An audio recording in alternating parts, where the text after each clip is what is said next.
حضرت سیدنا امام بخاری رضی اللہ تعالیٰ عنہ، کون مسلمان ہے جو ان کے نام سے واقف نہ ہو؟ آپ کے بچپن کی بات بتائی جاتی ہے کہ آپ بیمار ہوئے اور آپ کی آنکھیں بچپن میں ضائع ہو گئیں، ختم ہو گئیں، آپ کو نظر آنا بند ہو گیا، نابینا ہو گئے۔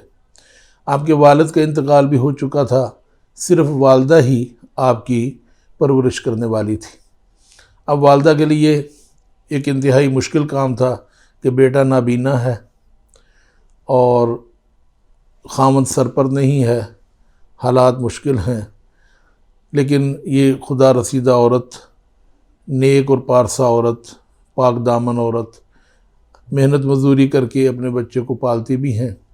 اور اپنے رب کے حضور التجائیں بھی کرتی ہیں کہ مولا کریم کرم فرما دے میرے بیٹے کے اوپر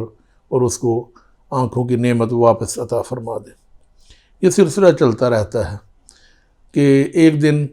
ایک رات آپ کی والدہ سوتی ہیں تو حضرت سیدنا ابراہیم خلیل اللہ علیہ السلام آپ کے خواب میں آتے ہیں اور آ کر کہتے ہیں کہ عورت اٹھ، اللہ رب العزت نے تیری دعاؤں کو سن لیا ہے اور تیرے بیٹے کو بینا فرما دیا ہے، تیرے بیٹے کی آنکھیں ٹھیک ہو چکی۔ آپ جب صبح اٹھیں تو دیکھا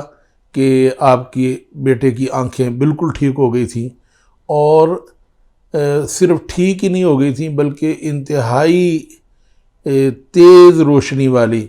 اور دور تک دیکھنے والی، حتیٰ کہ آپ جب بڑے ہوتے ہیں تو آپ نے ایک کتاب لکھی تاریخ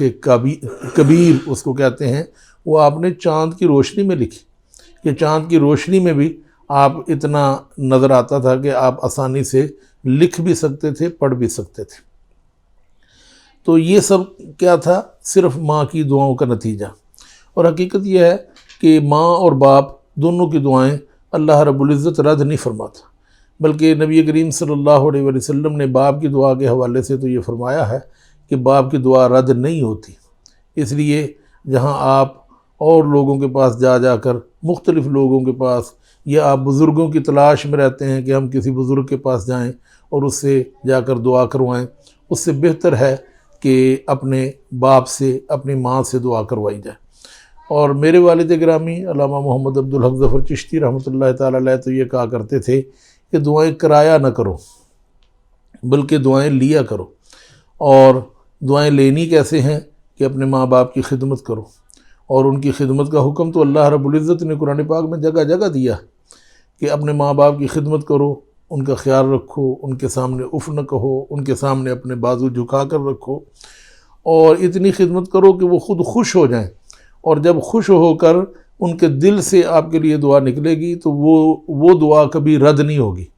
آپ خانہ کعبہ میں جا کر دعائیں کریں، آپ مسجد میں جا کر دعائیں کریں، آپ بزرگوں کے پاس جا کر دعائیں کریں، وہ اللہ تعالیٰ کی مرضی ہے، کسی کا وعدہ نہیں ہے کہ آپ خانہ کعبہ میں دعا کریں گے تو قبول ہوگی، آپ فلاں جگہ دعا کریں گے تو قبول ہوگی، فلاں بزرگ کے پاس جا کر دعا کریں گے تو قبول ہوگی۔ لیکن پیارے نبی حضرت محمد مصطفیٰ احمد مجتبیٰ صلی اللہ علیہ وسلم نے ماں باپ کی اور خصوصاً باپ کی دعا کے حوالے سے یہ فرمایا ہے کہ اللہ رب العزت اولاد کے حق میں باپ کی دعا کو رد نہیں فرماتا۔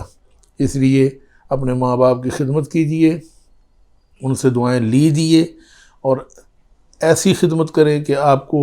کہنا نہ پڑے کہ ہمارے لیے دعا کرو، بلکہ ان کے دل سے خود دعا نکلنی چاہیے آپ کے عمل کی وجہ سے۔ اللہ رب العزت ہمیں اپنے ماں باپ کا فرما بردار بنائے اور ہمیشہ سیدھے راستے پر چلنے کی توفیق عطا فرمائے۔